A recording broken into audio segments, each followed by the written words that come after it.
One. Aloha, Blues fans. Welcome to the BlueNote Fan Report, the program that's by a fan, for a fan, and most definitely about you, the fans. Today is Season 2, Episode 4, and our Blues are getting ready to take on the Vancouver Canucks. The Canuckers are coming to town. Well, been an interesting couple of days, so we'll talk about it shortly. But I want to tell you about my giveaway. That's right, I'm giving away 2 tickets to see the Colorado Avalanche at the Enterprise Center on November 21st. They're in the 300s. They're not the best, but they're free, and that's the best price. Want to know how you can go? Want to know how to win them? It's really easy. It really is. First thing you got to do is on Facebook, find the BlueNote Fan Report. Type it in, BlueNote Fan Report.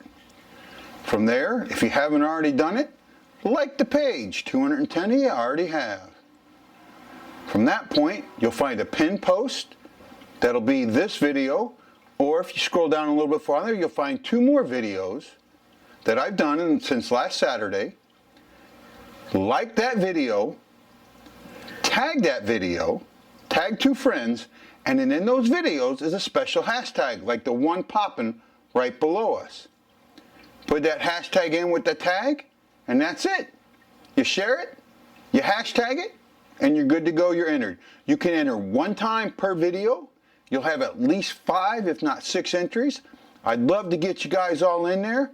So sign up, and let's see who I'll get to give away the tickets to. The contest runs until St. Louis time, 5 a.m. on Sunday, the 20th. After that, I'm going to put everything in, do my video for Monday, and that'll be part of it. And I'm hoping that I'll have a special guest for that show. So, let's move on and talk about our Blues and their trip to New York and their game against the Islanders. So the Blues went to New York and they faced the Islanders, the last of a 4-game road trip. They were 2-1 on this road trip, looking to make it a successful one. This was an early matinee. For me, it was at 7 a.m. For St. Louis, it was at noon. It was 1 o'clock in New York. This game was being played on Columbus Day. There were a bunch of games around that period. So, you know, you worry about matinee games.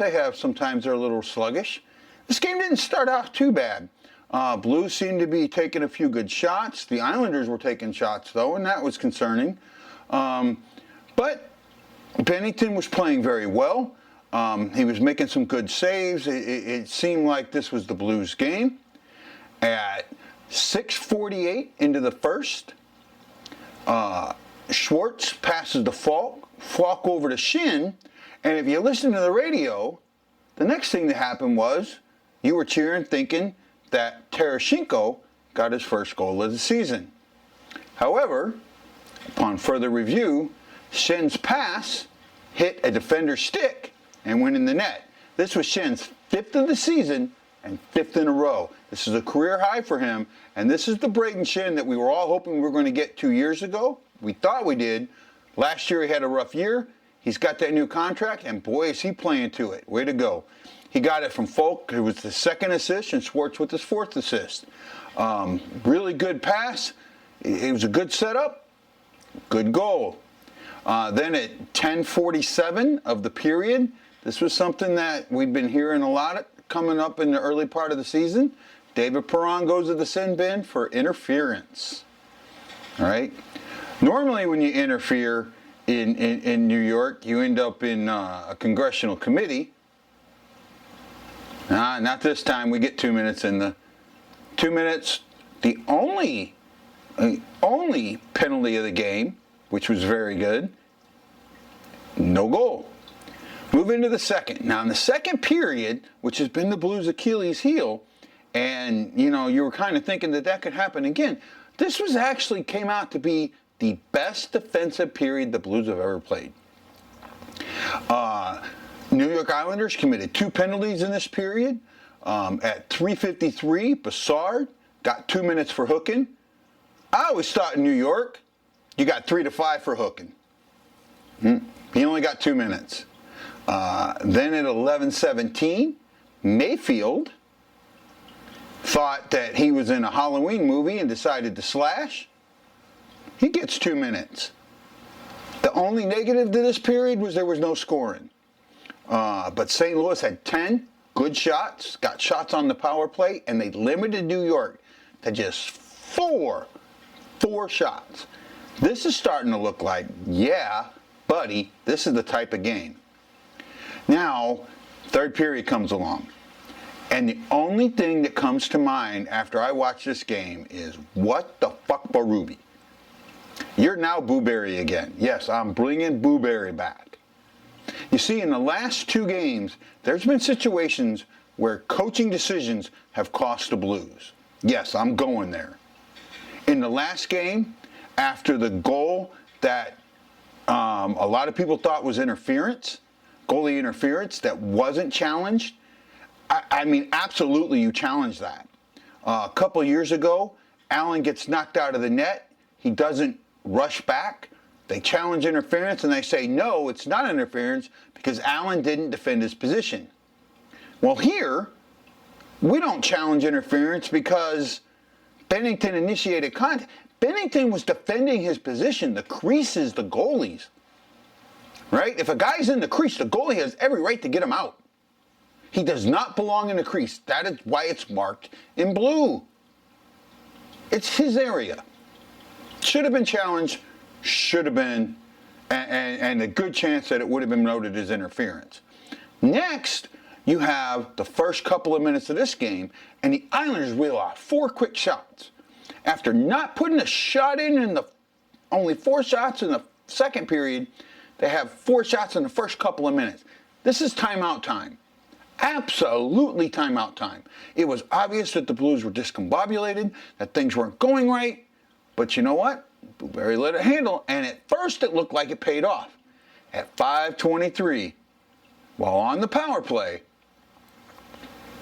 at 5:23 while on the power play, you hear, he shoots, he scores from Vladimir Tarasenko. Tank gets one. That's right. He drifts into the circle, beats Greece with a sharp wrist shot, and doubled the lead on the power play. He got passes from Shin and Dunn. Shin his second assist. Dunn his first assist of the season. It was really nice and it looked perfect, and then the wheels fall off. For the next 10 minutes, the Blues played with fire. And at 14:29, Brock Nelson and Coley connect to give Brock Nelson his 3rd goal and Coley his first assist of the year, make it 2-1. Now, if you didn't use your timeout when they were taking all them shots, now's the time to use it. Now, I have to admit, I don't know if he did or didn't. I was listening to it on the radio and I was really having a hard time hearing it. So if he took his time out, I apologize. If he didn't, he should have. It's 2-1, going into the last minute of the game, and the Islanders are pushing. They pull their goalie, and here this comes up again. Odd man situation, and you know what? We can't get the puck out of the zone. Now, not only was it an issue here, let's go back to Brock Nelson's goal. Brock Nelson's goal happened because oh man, I just went blank. 15, and I know his name and I can't say it. Fabry made a bad clear. Well, this happens again. There's a bad clear. I couldn't tell who it was from the video. Bad clear. Bazzell and Boychuk connect. Bazzell looks to center a pass. He gets a pass from Boychuk. He tries to center a pass, and you know what? Hits a stick. Same thing that happened in the first period, goes in, ties the game with 1933. So in less than 5 minutes, you've allowed 2 goals to tie a game that you had control of. Something's wrong here. Then we get the OT, and the Blues were not ready. The Islanders had the control the whole time. At 1:13, Devin Towers ends the game. There was no D at all in the overtime period. Just none. Come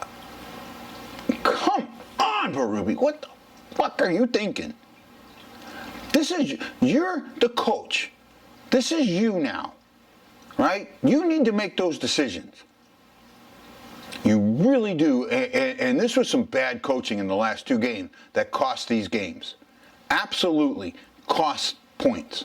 I absolutely believe that. I'm putting it on Berube. I'm hanging it on him. If you think I'm wrong, tell me down below. In the comments for this video, tell me what you think. If you think it was coaching or not. The D just went gone. There were bad clears on both of the goals. And I'm sorry, I got to put a little bit of that on coaches. So, power play. St. Louis was 1 for 2. The Islanders were 0 for 1. Shots, there were 23 for St. Louis and 32 for the Islanders. Greece had, was 21 of 23 for a .913 save percentage, pretty decent. Bennington was 29 for 32 with a .906. Would have liked to see Bennington's numbers get higher. Would like to see Bennington make one of those saves, but that's where we're at. Now we come home for a 4-game homestand against Vancouver, Montreal, the Avalanche, and the Lakers. Giving away tickets to the Avalanche if you didn't hear. Now, at this game, of this 4-game trip, 4-game homestand, I should say, I see it the same way as the 4-game road trip was. I see 3 winnable games and 1 that you should lose. That's what I'm thinking. I also see a trap game in there, and let's talk about it. This is actually the trap game against Vancouver. Vancouver's 2-3-0 with a goal differential of +7. That's the same record the Islanders had. They are giving up just 2.2 goals per game. That's 6th in the league. Their power play is at 21.1, which is 18th in the league. Mediocre. I think in reality that's a good number. I mean, they may climb a little bit. Their penalty kill is 93.8 and is 2nd in the league. The next number might surprise you. Shots allowed per game, they're giving up 30, and that's 8th in the league. And the reason it'll surprise you, let's move on down. St. Louis is 3-1-2 with a goal differential of -1. Goals allowed per game, they're at 3.33 for 19th in the league. Concerning. Power play, they're at 26.7, which is 10th in the league.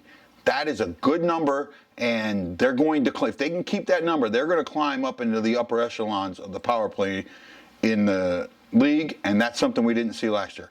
Penalty kill, they're at 91.7, which is 4th overall. So you have 2 of the 4 best penalty killing teams going against each other. This could be a very special game when you have teams that have special teams that are this close together and this good. 5-on-5, it could be very interesting. Now, shots allowed per game. The Blues are allowing 32.7. Just 2 more shots, 3 more shots per game than Vancouver, yet they're 20th in the league. That's something the Blues have got to work on. That number needs to be somewhere between 25 and 28. That's a good amount. The second period, or the third period of the game against the Islanders took 18 shots. Way too many. Vancouver's players to watch are JT Miller. He's got 3 goals, 4 assists for 7 points. And last year's Calder Trophy winner. A lot of people feel, especially Blues fans, that he may have stolen it from Bennington.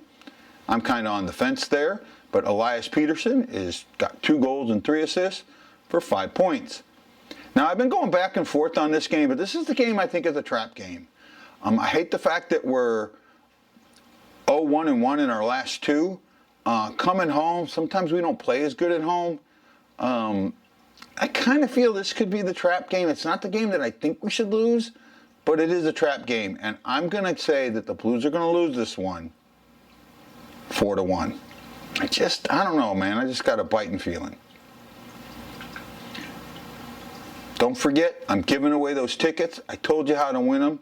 I'm going to show the hashtag below. Like the Blue Note Fan Report on Facebook.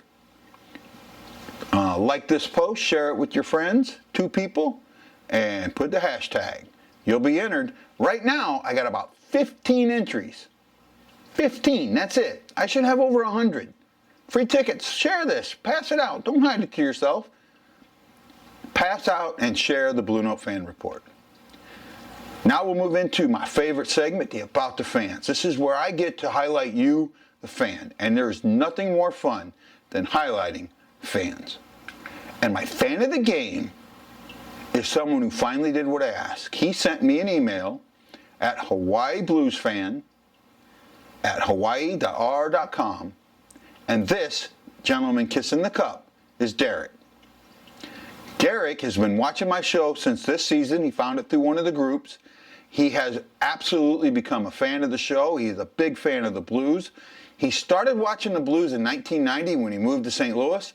Got hooked. His favorite players from that period are Brett Hull, Curtis Joseph, and Brendan Shanahan. And I got to agree with you on those players, Derek. Those are some really good Blues players.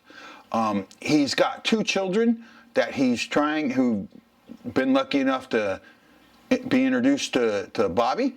And he's introduced them to hockey. They got to go to the first game last year, the 2-0 beating of the Predators.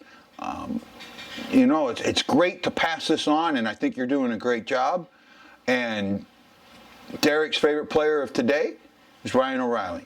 Derek, I want to thank you for sending me that email, and I gotta say, you're a great fan of the game and a fan of the show. Derek, thank you for being my fan of the game. Now the tattoo for today, this one is cool. This tattoo is on a friend of mine, Tim Hirsch. Tim is one of the main writers for bluesrants.com. They are a fan-run website. They're a fan blog. Good info, man. If you're going to read something that the Blues put out, or that are about the Blues that are fan-generated, this is the one I recommend. I like the writing. I think it's very well done. They support me. I support them. Either way, if it wasn't well done, I tell them that. And if this show's not well done, Tim would tell me that. Now let's get into this tattoo of his.